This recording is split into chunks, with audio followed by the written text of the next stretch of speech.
Eso miente, bueno, lugar. Este desgraciado Luis. Esta batalla es más dura. Me va a cargar, pues pucha, no me va a cargar, no me va a cargar, no me va a cargar. Ahora sí, pues pucha.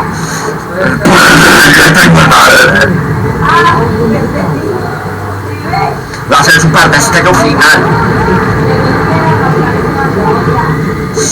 Amigo, no pude, ¡que matéis! Ese es mi Vegeta, hijo de madre, ese es mi Vegeta. Por eso vamos a matar a Freezer, hijo de madre. Uy, pero no nos demoramos matándolo ahí.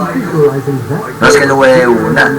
Solo yo le hice el super destello al final, eso chao mío, eso se va para pintura, mijo. ¿Listo, mi gente? Ahí se están transformando ya.